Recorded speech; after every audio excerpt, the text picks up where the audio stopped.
আমরা তোমাদেরকে কথা দিচ্ছি, তোমাদের বুটের পাহারাদারি করার জন্য আমরাও যুবক হয়ে সেদিন তোমাদের সাথে একইভাবে লড়ব ইনশাআল্লাহ।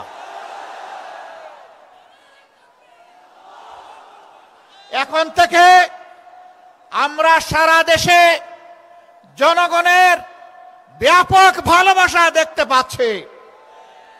এই ভালোবাসায় ঈর্ষান্বিত হয়ে মনের জ্বালায় অনেকে আমাদের ব্যানার, ফেস্টুন, প্লেকার্ড, আমাদের পোস্টারগুলো ছিঁড়ে খান খান করে ফেলছেন।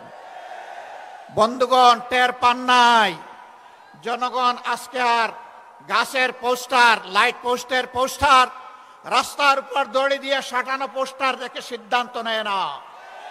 আজকে তারা সিদ্ধান্ত নিয়ে ফেলেছে, যাদেরকে তারা ভালোবেসেছে